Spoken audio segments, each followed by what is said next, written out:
On this week's episode, I-501-CU, the podcast for nonprofit board members, I'm interviewing Charlie Imbergamo. He is the CEO of the Nonprofit Leadership Center, which is doing great work up in the Tampa area. Charlie is quite a visionary, quite a strategist, and a heck of a leader. You're going to enjoy this interview today. Charlie, would you please tell the audience a little bit about yourself, your background, and you've got some unique things in your background, and how you became CEO of Nonprofit Leadership Center? Sure, I'd be happy to. Michael, thank you for having me. Welcome. A long line of people on this, and it's the privilege to be here with you. So my background is in education. I was 25 years in private faith-based education, nonprofits all the way through, then developed skills in fundraising, early experiences as executives in a number of different places. This is my fourth CEO role. Three of them were in private faith-based schools, so kind of the president and principal model of education. And so, I have lots of experience that have shaped my mission-driven work. In terms of a leadership journey, I come from leadership stock. My father was a social worker for the city of New York. My mother was a nonprofit hospital administrator.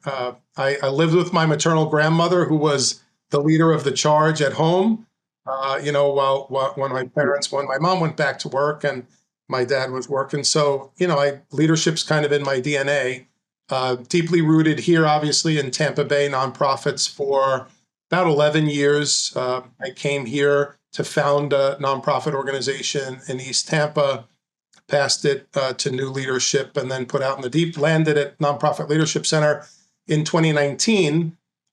Really drawn into our mission to develop and connect nonprofit leaders, confident, kind of skilled leaders. I had experience both as an executive and sent my team through every one of the modalities of service that the Nonprofit Leadership Center had when I was where I was before. So I had kind of front row seats as to what NLC did. When I was transitioning out of my other role, I knew I didn't want to slide right back into a CEO role, but I wanted to continue to be a leader in the nonprofit space. I had one of these famous, anyone up in Tampa Bay and on the Tampa side will know, one of these famous lunches at Seasons 52 with our previous CEO, Emily Benham.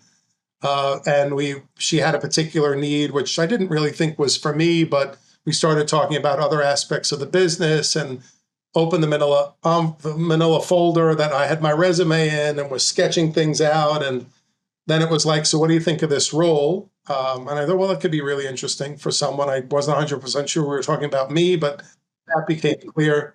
Came on the team at NLC in September of 2019, just months before a global pandemic.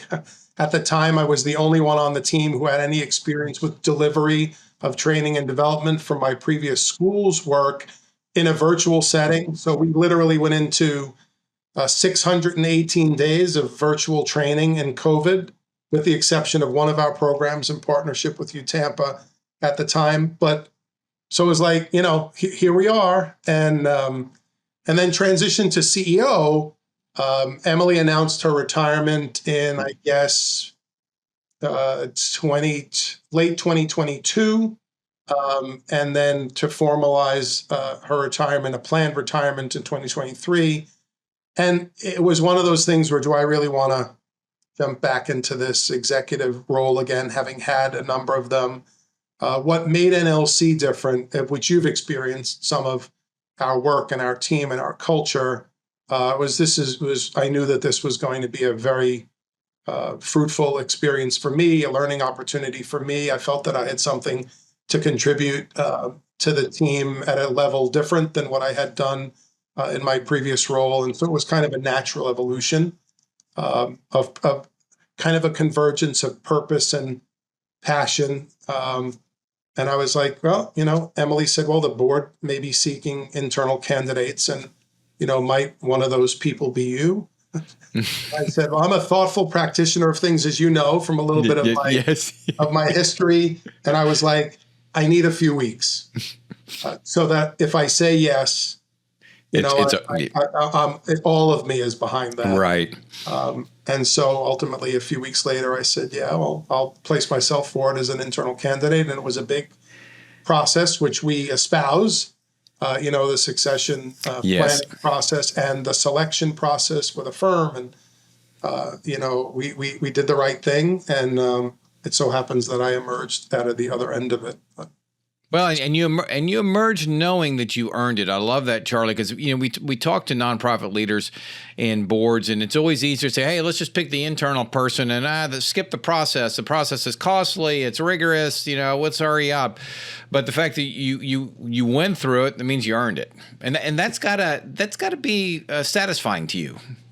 Yeah, very validating, and also we live by what we teach, and so it was a very thoughtful process from our board grappled with all those things, right? Like, is it more obvious than not obvious, and so I think ultimately what our board decided at the time, wise board leadership, was this is what we teach, and this is what we can't live by something other than what we teach. And if you look at even go online and look at my own bio, it's like that certainly resonated with me. That the board was very intentional about that, and there was competition, and that's a good thing. And wonderful leaders emerged in that, who in some cases have gone on to lead other agencies and organizations. And one of the things I most appreciate was there was the promise of confidentiality in that process.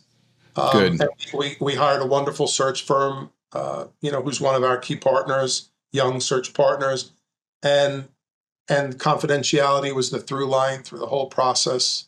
It was grounded. I did not feel treated any way special than what anyone else was in the process, and I think that was really important. That it was an equal playing field and everyone had a shot at it. But to have earned it, it is actually only 2 times in my life what brought me here to Tampa Bay. And then this last one, that was really more of a competitive process. The other 2 was kind of the natural next steps. And I described myself in my couple of early leadership roles as like, what was like the default printer in the places where I was like, well, we have this transition and like, why don't we just ask Charlie? The default printer. Okay. So I was like kind of the default printer. But in these last few, it was more of a competitive, like hashtag kind of bring it and see where it lands. So certainly very validating, humbling, because there were wonderful leaders, some folks of which I was aware on the finalist list. So to come out the other side, here we are. And it's been almost 3 years. Yeah. 6 at NLC, a little more than 6 at NLC. So. Yeah. Great lesson there for anybody learning when you hire a CEO. The process is important. Now, let me ask you this, Charlie. So you are your staff, and now you move into this role. You're now leading the people that were your peers, and you're managing, you're leading the board, so to speak. So how did you do that? How did you make that change? What was your approach? A people first approach. I'm a people first and mission always kind of a leader. So for me, it was, of course, I had come to know the people within a particular level of relationship. I think for me, one of the key factors that I think needed proving, if you want, with the board was, could I lead? Because I was the director of strategic programs, then the director of program strategy and impact. I was on the operational implementation side of strategy. I think the musing on the board was like, could the guy lead strategy? Like the guy frame out vision and strategy, and could he ultimately lead strategy? And so I think that was on the board side. On the team side, we have a small team. We have 6 people right now. Then we had 5 people. We had tremendous affinity amongst ourselves. And so the team was a huge encouragement to me, because before I placed myself forward, I went to some key members of the team. Of course, I had had the conversation with Emily. She was our leader. But I went to the others and said, I'm thinking about doing this. What are your thoughts? And so I got a lot of support from the team to say, like, I think this would be pretty incredible. And then board members, the way board members communicate both as boards, but also individual people. There were individual people who made sure that I felt the support of advancing myself as a competent, qualified candidate. So it really was relationships. And then there were funders, that knew about the process, when we announced the process and reached out and said, like, are you going to do this? And so, those things were also very validating. So I felt like people were coming kind of along with me. And then when when it was July 1st, and we were close to July 4th weekend, right? So it's like, then I arrive on July 6th and now I'm in a new office. But it felt pretty seamless in that, there was some backfilling of my previous role. I selected someone on our team, Marielle Martinez, to support that role. So there were some built-ins. And then we needed to secure new and different talent, which is what you always have to do. And then we set that course for some redesign for the board as well. So collaborative, people first, mission always. I like a lot of words. I use a lot of words. But I also am a deep listener. And so I felt like I had an opportunity to listen to people and really imagine what we needed next. Very good. Well, the process of selecting you and onboarding you in that transition seemed to have worked extremely well. And so you touched on this a second ago. The board was wondering if you were able to do strategy, if you will. So, and I know you do, which is why I'm asking this question. How do you approach strategy and develop strategy as an organization's leader? Well, it begins with the foundation of listening, right? For me, strategy is about listening. For me, strategy is about focus.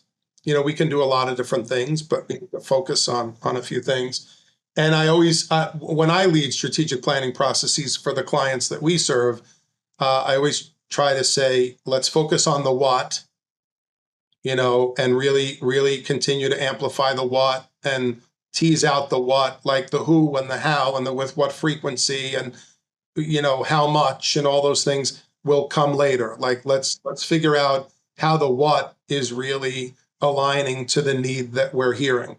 When I became CEO at LC, our internal team and marketing communications team was like, well, what's your message going to be to the community? And the message was to the community is we're a training and development organization, a capacity building organization, a leadership focused organization. I want us to be like a SHRM-like talent development arm of the nonprofit sector in this region. We've been that. We'll be 30 years old next year. So we've been doing that. What I really want people to feel is seen and valued and respected for the work that they do, and see in us a partner who can either provide what they need or get them what they need. I come out of a large experience of clinical pastoral care and education, as you know. And so my thing is like, look, you listen to what people need. And if you can deliver it within the mission of what you exist to do, you do that. And if you can't, you find someone who can. And so I think that has been the real forward-facing strategy, right? And then you build the team around, what are we missing? Are our voices sufficiently diverse in terms of our experience and what we're hearing and seeing? And so we reorganize the board around that principle. So a group of funders are on our board, a group of nonprofit leaders are on our board, a group of business community leaders are on our board. So we try to balance the team so that the voices that we're hearing really represent the communities we're serving. And so very intentional. I think strategy is also kind of visionary and broad, but also grounded in intentional values. And so, yeah, that's the way I've done it. Probably there's a management manual out there that could define it better, but that's the way I've run the plays here. Well, and you've done a really good job because I've observed it. So you talk about the what in strat. Strategy is the what, the what, the what. But boy, oftentimes we get distracted by the how and by those activities. So you as the leader, how do you keep your team and your board focused on the what? How do you get granular a little bit? How do you on a day-to-day basis make sure everybody is focused on the what? Yeah, so we've been intentional about making sure our conversations tie back to the what's that we had previously determined, and that if we start getting wanderlust about changing what's right, then I think everyone is given, empowered with the position to say, like, so are we fundamentally changing our strategy, right? Because if we are, then that's gonna invoke a different conversation, a different timeline, like a different reimagining of resources. And so one of the things that I did when I started was I was asking the board for us to do a longer look at kind of a 3-year strategic position that then we could operationalize. And when you all worked with us most recently,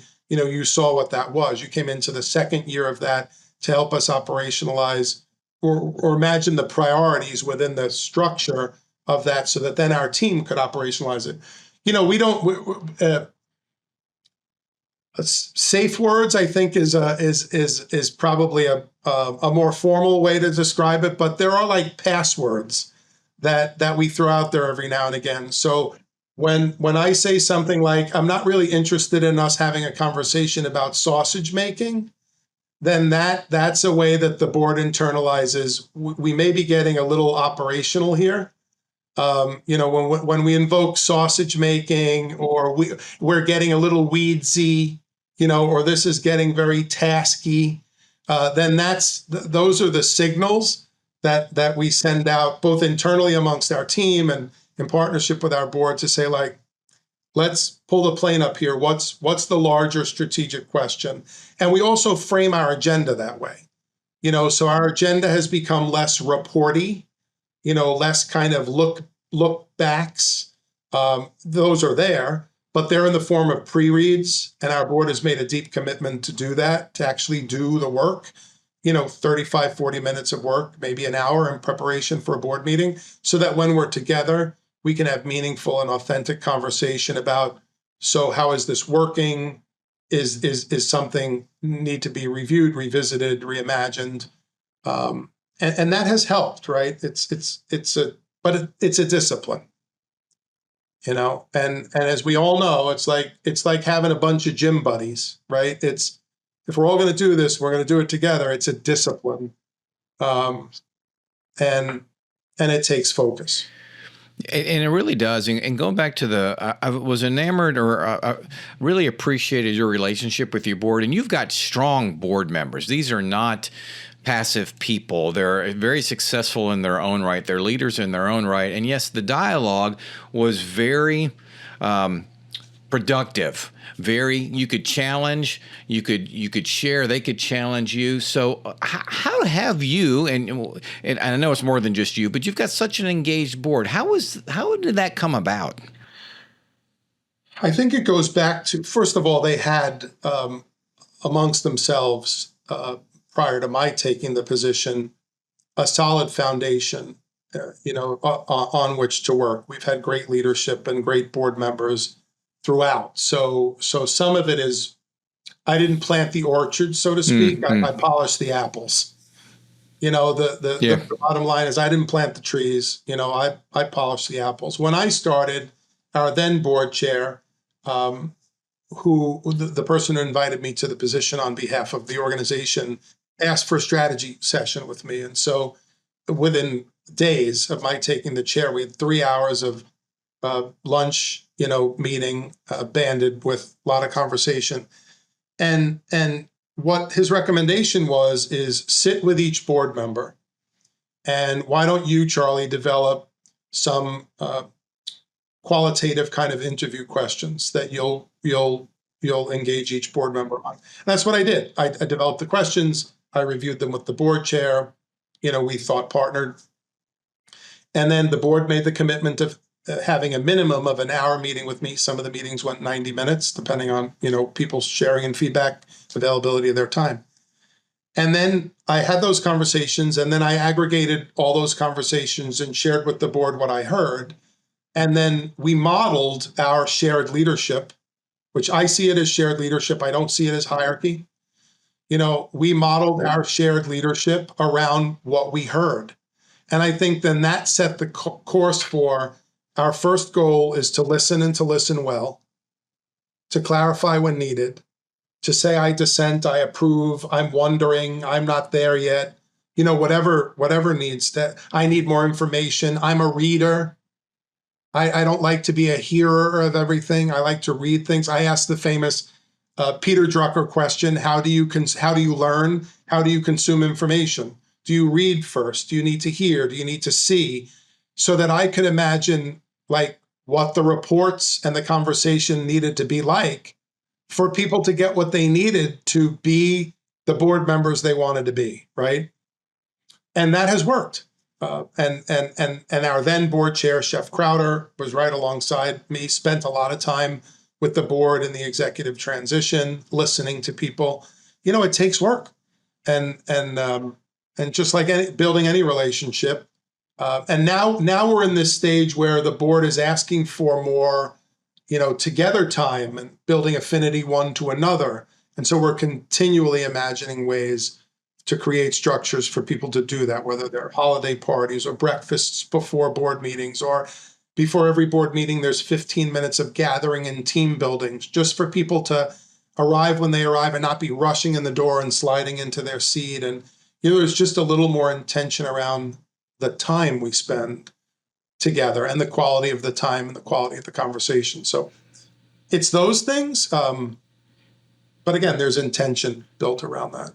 Yeah, I think that's very clear. Your intentionality to keep them engaged and to create an environment where they really like each other. They get to know each other. So often, boards out there think they know each other, but they don't. They're in for that hour, in, out, conduct business, approve things, and they're out. And they really don't get to take advantage of getting just to have that first 15 minutes of discussion like you just shared. Yeah. It's very important. And so going on an ongoing basis throughout the year, what's your approach to working with the board? How often do you have meetings, and how often do you communicate with the chair? Just curious, give some advice out there and what has worked for you. Yeah, so we're committed to meet only when we need to meet to make decisions. So no planned meetings. So we have a calendar of meetings, and that calendar is aligned to when we need to make decisions.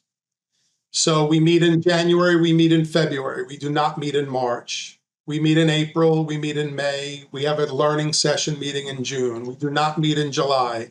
We meet in August. We meet in strategy in September. We meet in October. We do not meet in November. We meet in December.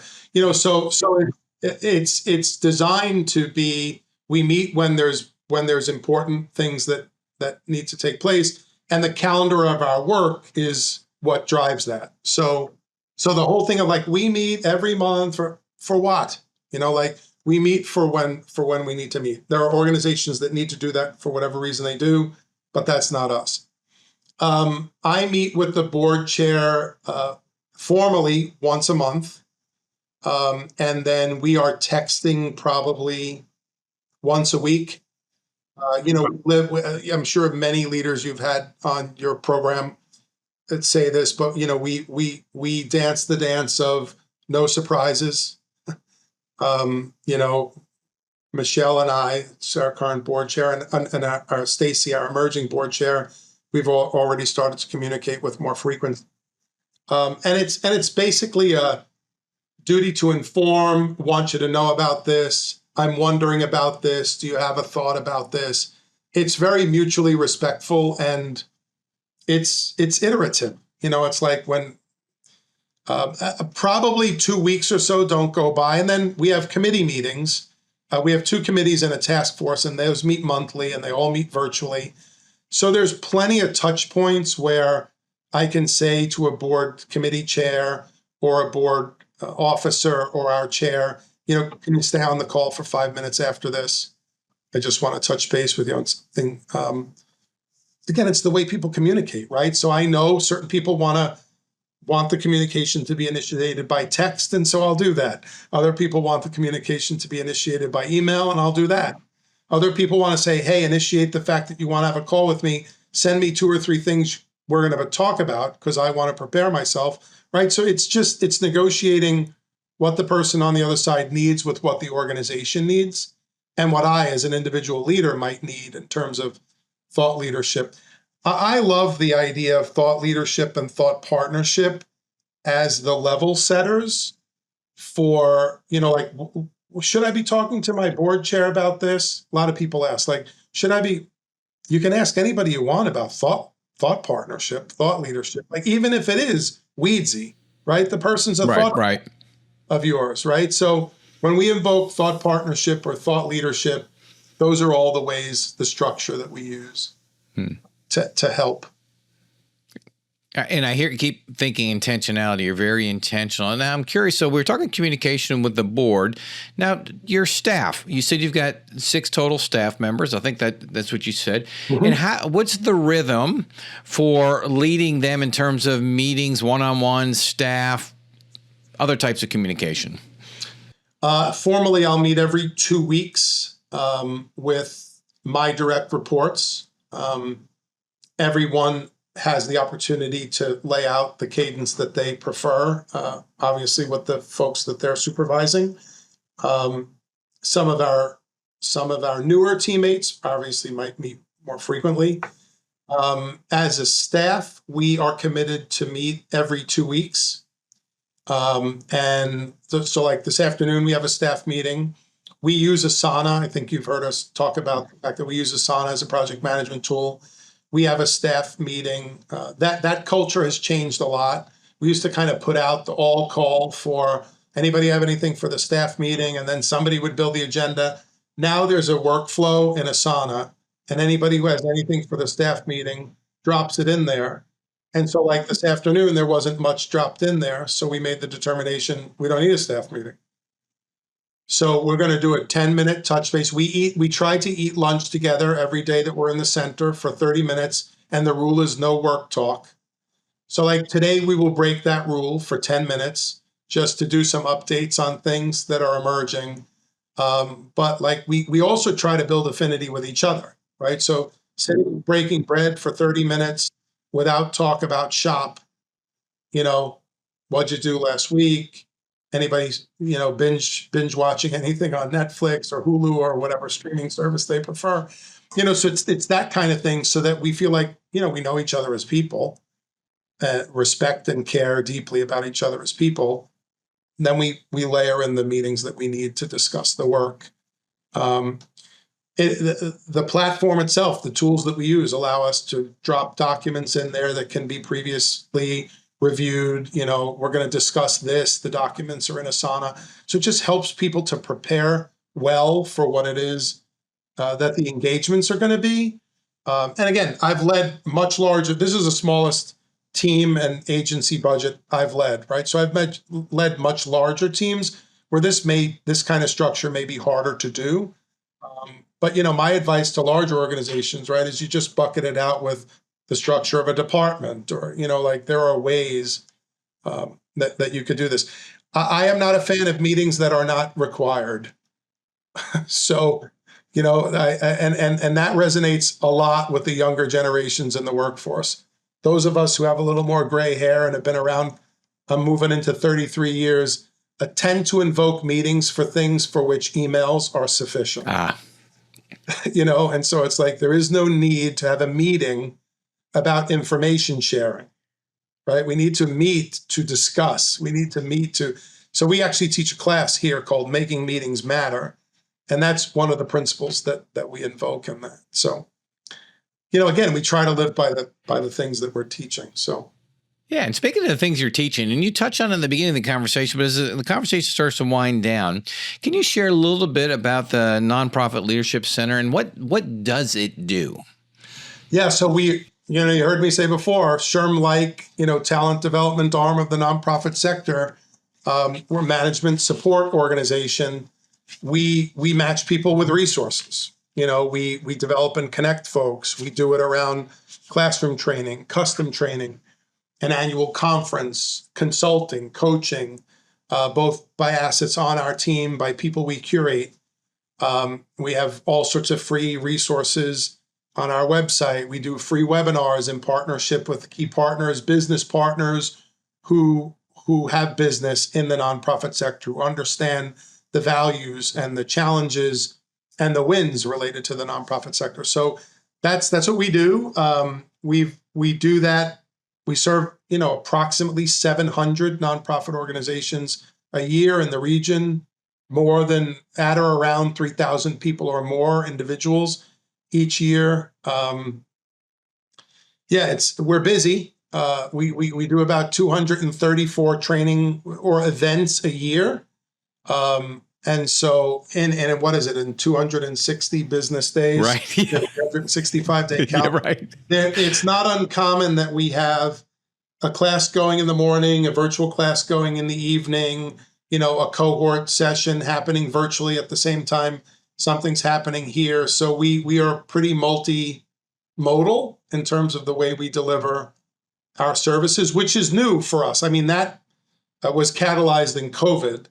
And some of that has transposed into the new situation. For instance, our board governance training, which is a 6-hour training, which is a recognized kind of credential in this region, that went virtual in COVID and stayed virtual. It's just easier for board members from around a 5-county region to hop on a call and get the training that they need without having to truck into Tampa, if you don't have any other reason to be here for 5:30, on a Tuesday night, and you don't get out of here until 8:30, like, take it from home. And so, and we've been able to achieve the same outcomes and impact related to that. So, we're nimble. We try to be innovative. We're doing what everybody else is doing. We're doing what the population we serve is doing. Our nonprofit population, the great work that they do in communities, I hope is undergirded by the work we do with and for them. We are serving the servants who are serving the community. Yeah, and you really are, and you do quite a bit, and there's always something going on in LC, and you just redesigned the interior office space to allow for that high tech.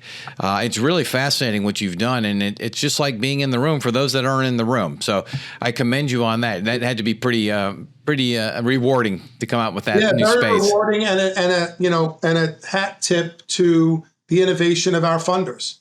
We never would have done that without the support of United Way Suncoast, without the support of Community Foundation Tampa Bay, who also serve larger county footprints, who know how important it is to people to have access to things, who may not be able to, truck over the road, so to speak.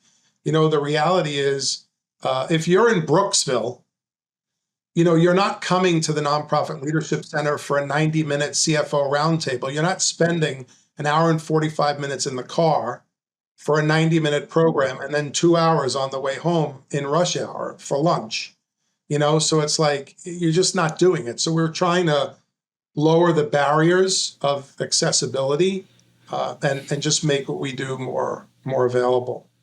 Yeah, well, you're meeting your clients where you are, and I know they appreciate that, and you're doing great work. Last question, and maybe dare I say the most important. So you have umpired in Yankee Stadium. This is a fun fact. Umpired in Yankee Stadium and Citi Field, the former Shea Stadium. How in the world did you do that? Yeah, so my father's father, worked in an officials association. And then my dad was bitten by that bug. And then I, as a young person, I actually was doing the books for my father's business at like 12 or 13 years old.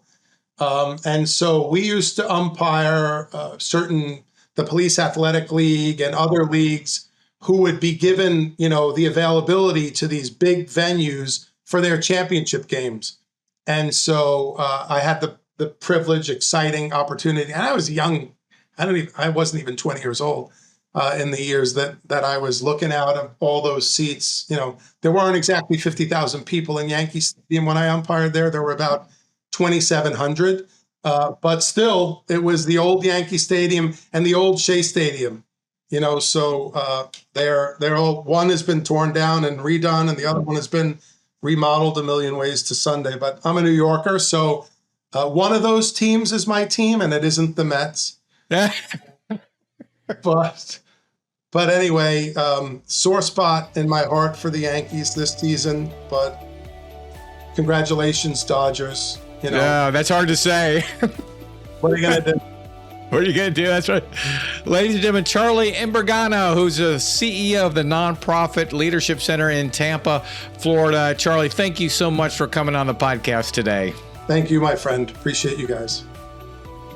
All right, now, ladies and gentlemen, it's time for Recapping with Reed. Reed, who listened into the podcast now, is going to give us his 3 takeaways. Reed.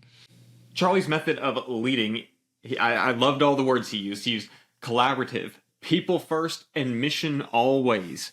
Deep listener. I love the people first and mission always. Very good. Number 2. I also liked his approach to strategy. And I've heard this from a couple different places, but focus on a few things. Focus on the what. And the foundation of their strategy is listening to their stakeholders and what it is that they need from them. Yes. And number 3. Some of his how they made board meetings more productive. They took and how they keep board members at the governance level is they send out as pre-reads all the reporting items. So when you get into the meeting, you don't immediately start talking about operations and the report out. You can still focus on the governance. You can still address any of those report out items, but you go into the meetings with a focus on governance. Yeah, and he keeps. I'm glad you pointed that out because it takes discipline to do that. Discipline from him and the board chair, and also from the board members, so they don't get into some of the details that oftentimes boards do. So, Reed, very, very good observations. There you have it, ladies and gentlemen. Recapping with Reed and his 3 observations for our interview with Charlie. And you know what? We will I-501 see you next week.